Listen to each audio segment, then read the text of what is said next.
New tonight. Now, if you think that no one else has the same license plate as you, well, think again. It happens, and you could end up paying for another driver's mistake. A woman in Queens lived through it not once or twice, but 4 times. CBS 2's Weijia Jiang investigates why she was repeatedly booted.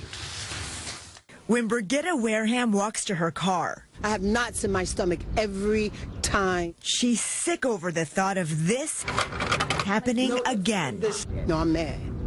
I'm worse than frustrated.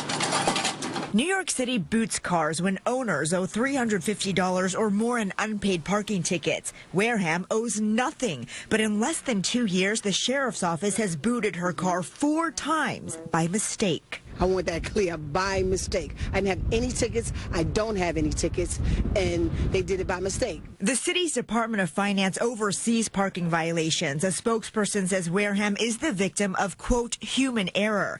At the center of the confusion, Wareham's vanity license plate, One Honey. Someone else has the exact same one. I picked it out myself, not knowing. It's rare, but possible for 2 plates to have identical numbers, only if the types of vehicles are different, like a car and a truck. Have you ever had a vanity license plate?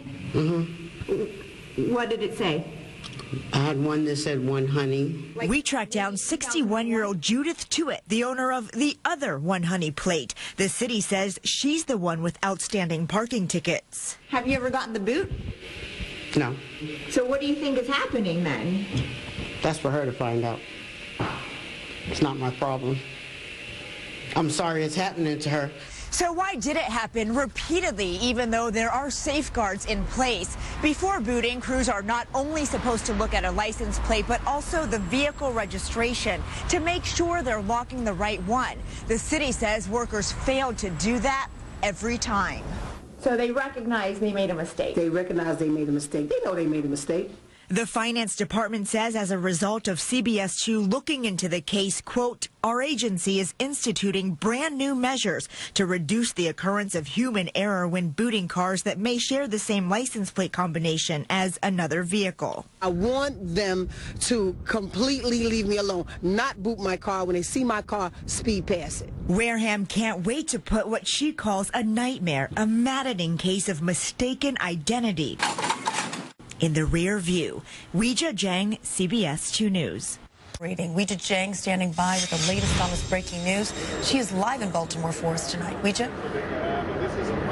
Oh, Christina Maurice, it is almost eerily quiet where we are right now with only members of the press corps on the street with credentials. And that is something police are looking for because everyone else in Baltimore is supposed to be inside until 5 a.m. You can see a line of police officers here along with a Humvee. They're not letting anyone penetrate the neighborhood that is essentially ground zero for all the most violent riots. It appears to be a really calm scene right now, but let me tell you, this is so drastically different from what we saw just a few minutes ago.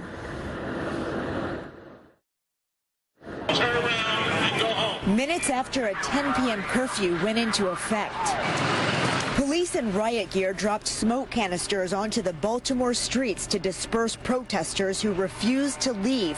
One man even launched his bike into a row of officers. The mayor says if you don't go home, you could face criminal charges. And I do understand that also.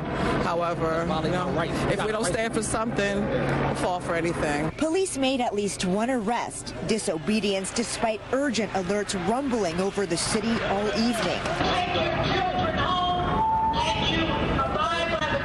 And loudspeakers on the ground warning people of a citywide curfew from 10 p.m. to 5 a.m. The mayor ordered it to prevent another night of chaos. I think this can be our defining moment and not the darkest days. On Monday, rioters took over parts of the city, looting stores, setting cars and buildings on fire.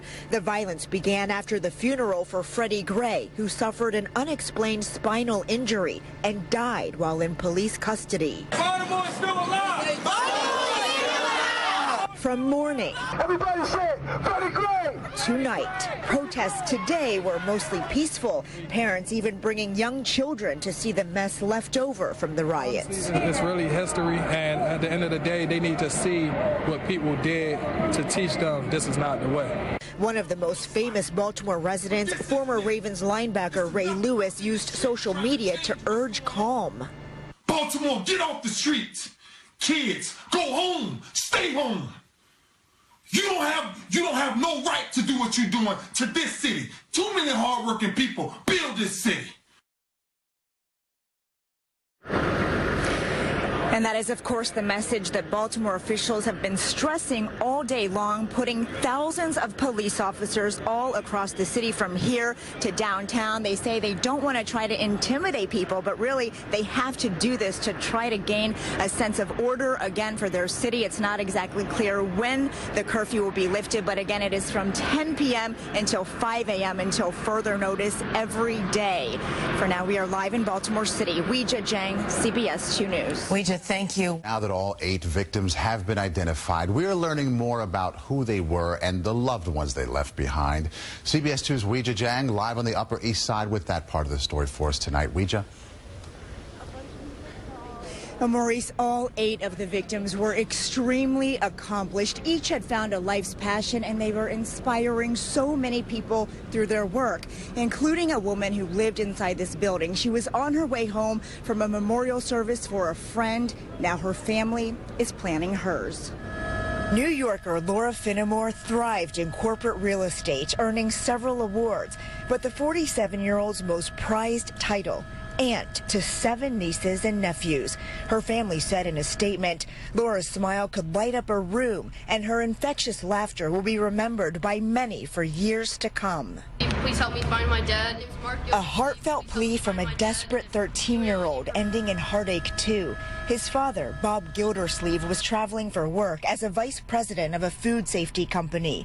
Gildersleeve's wife said in a statement, he was a remarkable dad to our daughter Ryan and son Mark. Our hearts are broken, and we can't imagine a life without him. At Medgar Evers College in Brooklyn, staffers and students lit candles and told us about the man who changed their lives.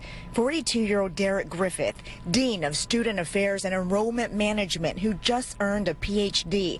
His love for teaching, a gift that keeps giving. I have to finish school.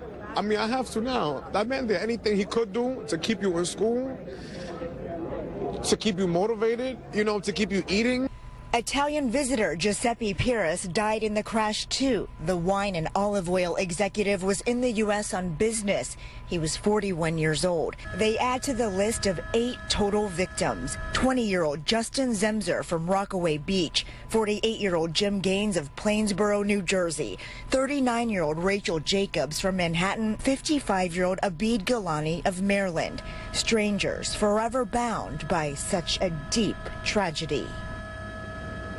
And we are starting to learn details about the funeral services for all the victims. Justin Zemzer will be laid to rest on Friday and Laura Finnemore on Monday, both in the New York City area. We're live on the Upper East Side. Weijia Jiang, CBS 2 News. All right, Weijia. This is Weijia Jiang live tonight on the Upper East Side for us. Weijia. And Maurice, what a stunning night for this star-studded event. So many guests tell us they love this gala so much because there is no pressure that comes along with an award show. There is plenty of pressure, however, to look good on the red carpet because that is what everyone is looking at. The Met Gala, known as the Party of the Year, is also a costume ball and over-the-top fashion show starring all the stars. George Clooney with his wife stepped onto the red carpet next to Sofia Vergara. Jennifer Lopez stunned in a fiery gown with sheer side panels. Kim Kardashian wore a similar look with husband Kanye West by her side. Many celebrities arrived with the designer who created their dresses, Kate Hudson with Michael Kors. The design was a modern twist to a traditional Chinese gown, a nod to the theme of this year's gala, Chinese Whispers. The Met Spring exhibition celebrates how China influences Western fashion and art. Sarah Jessica Parker balanced a Chinese jeweled headpiece. Tell us about your headpiece. How is it heavy? Not at all. Never is. Weighs nothing. Easy, easy breezy.